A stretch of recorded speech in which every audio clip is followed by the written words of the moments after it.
It was $250 million. See what they do and do completely opposite. My personal record was 3.7 mil annually production. So remember, you're competing only with yourself. Hi guys, this is Daniel and Roman Shato, the Rapid Roman is a nickname. And today we're talking about HVAC marketing and HVAC business, so marketing and sales together, connection. And Roman has an exciting and, I don't know, unique experience. Tell about your experience. Yeah, so I'm combining both experience from Canada and from US. So I've been in market and in the HVAC business for 8 years. The past few years I'm doing the business development, so specifically for the HVAC companies. So I'm helping businesses to grow from point A to point B. Doesn't matter how big you want to scale your company. So that's what I'm pretty much doing in here for the past 7 months.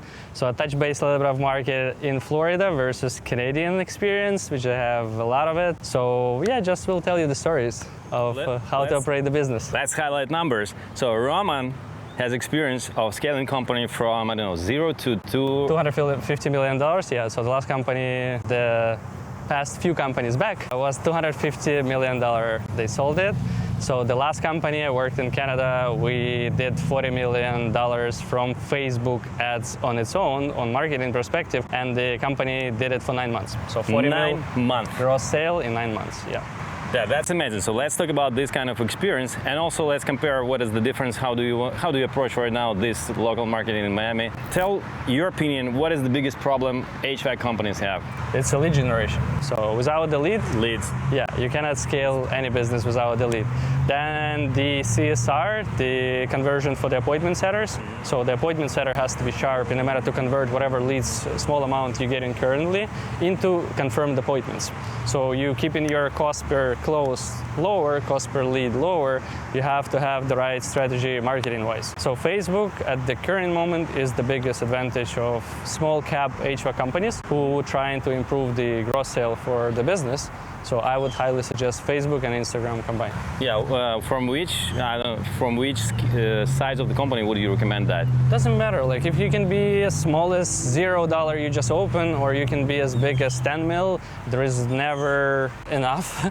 I would put it this way. So as long as you are smart and you know that the marketing is the only way for you to generate the leads, you are the guy. So. I know that many guys are very skeptical about Facebook leads and lead generation as general, and I know that not all campaigns, Facebook campaigns work. How do you make them work? How do you make them deliver quality leads to the company? Right. So not the campaign is working. The offer which you presenting to the customer is working. Offer. So offer is number one thing.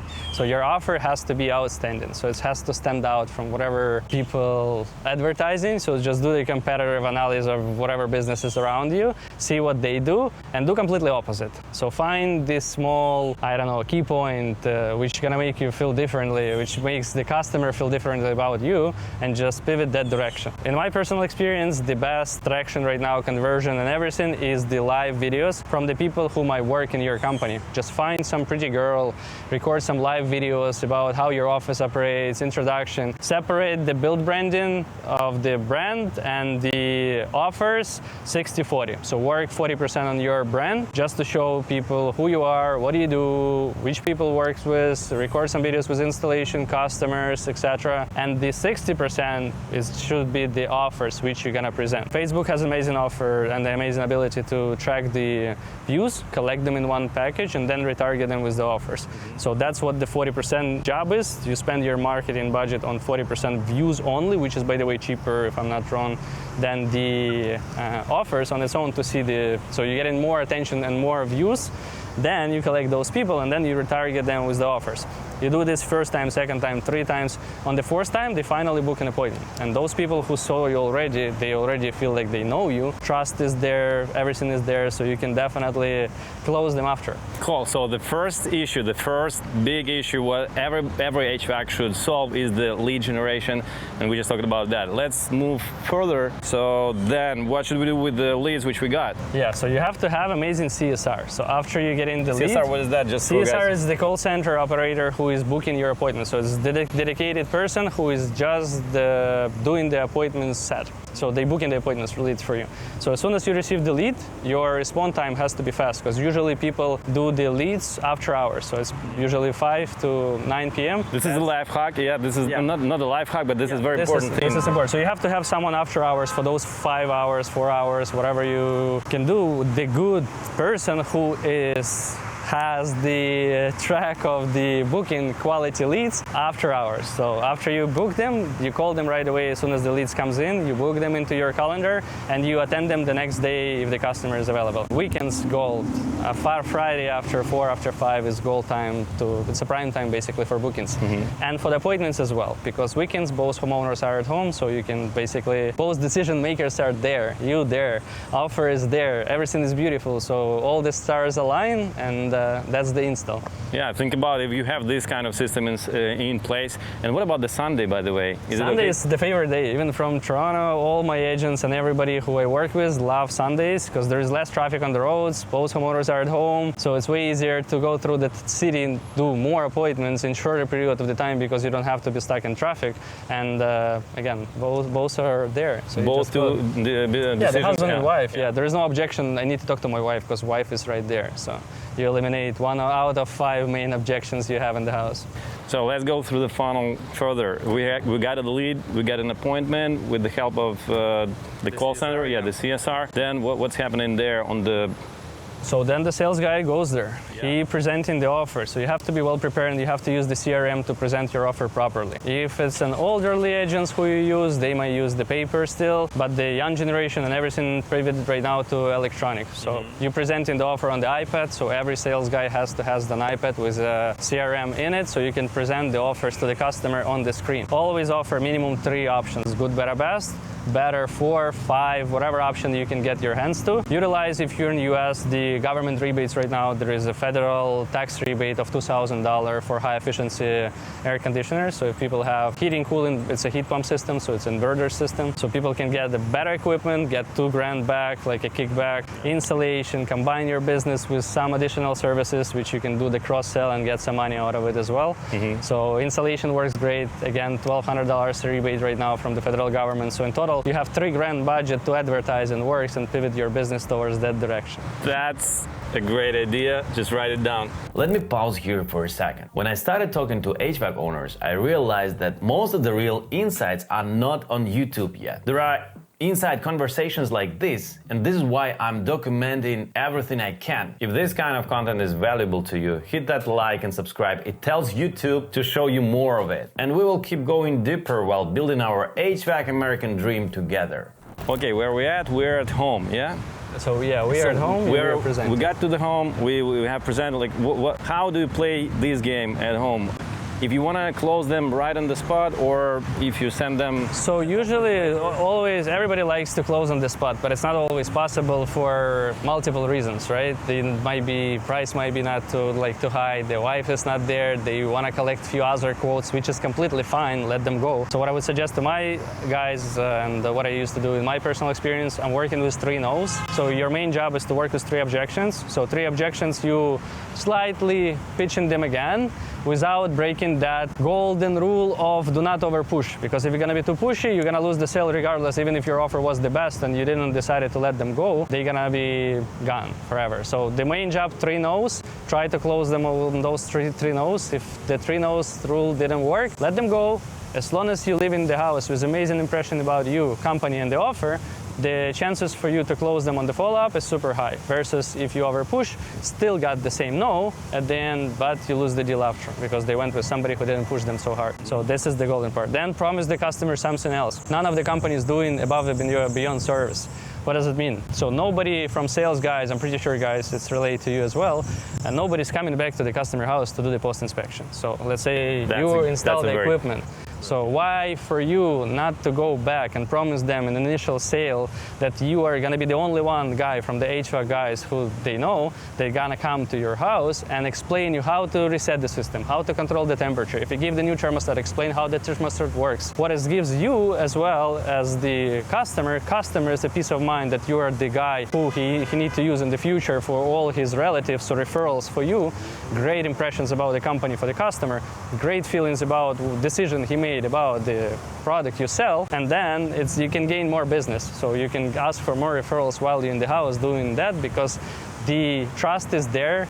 The guard is down, they're not standing like this, you're their friend, you already helped them, you kept the promise, you come back. And the LTV, the overall check from this kind of lead-in client, then it becomes crazy. Yeah, and then the ticket's higher, the overall experience better, reviews are there, always ask for the reviews. Nobody's working on the reviews, guys. The reviews nowadays is everything.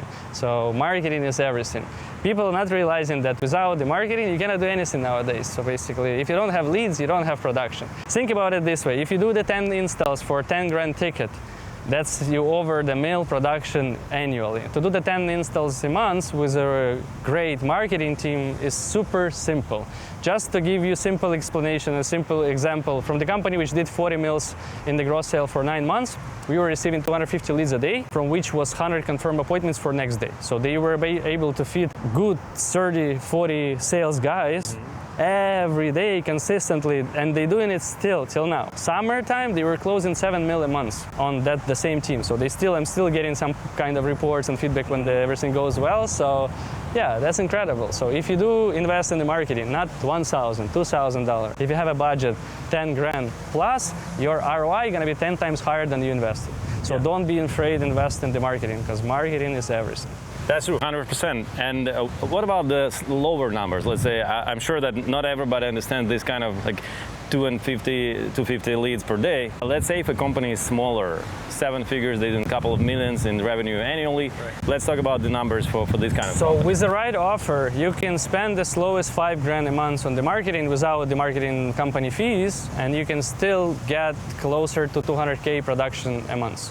So 200K means you close 20 deals. 20 deals per... For 20 deals, we need how many leads? It can be 100, it can be less. Again, it all depends on your sales team, because the sales team is the one who is actually at the customer house. So you need to make sure that you have a superstar, at least 1 or 2 in your company, and then they can close whatever you booked for them.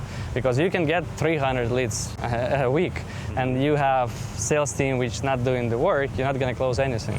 This is, by the way, from my experience, is one of the biggest also issues in HVAC companies, because they may think that we need more leads, right. But sometimes it's just not more leads. You just need more bigger close rate. And you need to have the qualified sales guys who can close. Because the marketing with the sales, there is always a battle. Because sales team always telling the leads are not the greatest, the marketing telling that the sales are not the greatest. So to find the golden middle, you have to be on top of your sales guys, like daily. Marketing as well, weekly minimum. I would suggest even to be on your Facebook ads to see which leads perform and not, and see all the metrics. So cost per close, cost per lead, cost per install, cost per acquiring the customer. There are so many metrics which you, as if you didn't do it in the past, doesn't know exist, when on the other hand, the marketing agency does.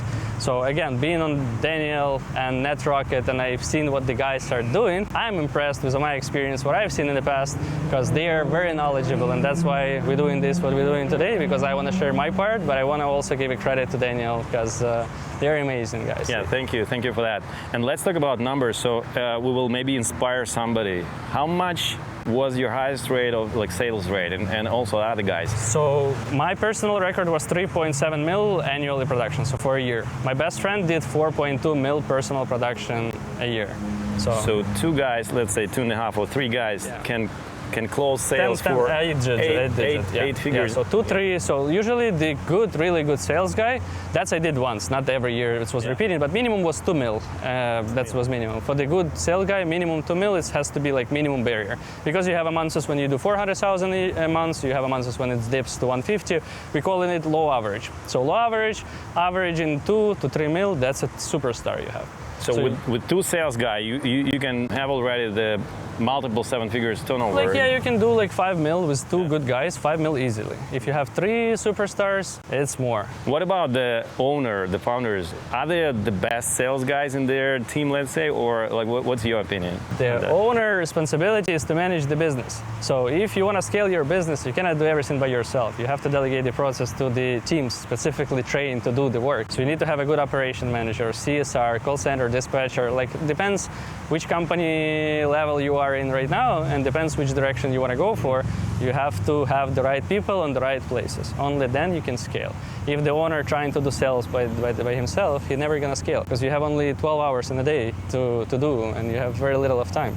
But if you have 5 people in the company, you can do your part, which is work closely with the marketing team and seeing how to build the strategy, not for a week, run the ad, doesn't work, okay, it's bad. You have to have the strategy for 2-3 months plans ahead of time. So in that case, if something doesn't work, you already have offers ready to back up that offer. So marketing is interesting things because you always have to have rotating offers, because even me, sometimes I don't know which offer is gonna work or not. Yeah. So I have for the same offer 5 different versions, and only one of them will get the attention. Therefore, they're just going to be eating the budget, which is fine as long as that one performs. So, Roman, what is, from your experience again, what are the biggest mistakes you see HVAC owners in Miami and Florida? What are the biggest mistakes they make? So, from what I've experienced so far is the process. So the process from initial contact of the customer until the final product is installed. The process in between, sometimes taking too much extra hours driving, picking up something which can be stocked at the warehouse, that's first. Then nobody is investing money in marketing in a big amounts, that's the second mistake. Because it doesn't matter what you do, which company you operate, you do 1 install a week or you do 5 installs a week. You have to be prepared for the install the day before the install. That's simple as this. So everything has to be at the warehouse, all the extras, slab, disconnect box, whips, like whatever you need to install in that house has to be in your warehouse prior to the day of the install. What I'm seeing in here, people are attending the installs, going in the morning to one supply house, going extras another supply house, wasting 2-3 hours in driving traffic, waiting in the lines in the supply house, so they are only at 12. In the best case scenario, the customer house install takes them longer because of some extra stuff which is happening in there, so they're not out from the house until 12 p.m. Which, on the other hand, I have a teams in here who is prepared in the evening. Morning, 7:30, they already loaded everything. 8:30, they're at the customer house, they done by 3. Because everything was organized and properly done. So you're saving the time, you're saving the effort. Another reason is not using the in-house installation teams. So if you have at least consistently 20 installs a month, you need to have in-house crew who is doing those installs, because your ROI on the install and the cost per install going to be less if you're using in-house versus the subs. Still, you can use the subs, nothing bad about it, but it's just if you're planning to scale, you need to have the service tech, some few guys on the main team who's just going to help you. Yeah, and the quality control is the must. After every install, try to send someone, dedicated person who is going to be kind of VP of installation department, who's going to be managing and making sure the guys are doing the work. Pictures before the install, after the install, must again upload on the CRM. In that case, you don't have to go there. If you teach the installers which pictures has to be taken prior and after. So that's a must. Notes and everything. So everything should be in CRM. So CRM is #1 rule to use. If you're a small cap company, eventually you'll grow, so it's a very good investment to be presentable in the customer house, to see what's going on, to pull up the reports, because you can do all the reports on the metrics of the company from the CRM. So let's wrap it up a little bit, and the big question is how I see on the market that a lot of companies, they stuck somewhere like doing a couple of millions in the revenue annually. How do you see the roadmap for the little ones who want to grow, and for those who are stuck at that point? Increase marketing budget. That's my only marketing.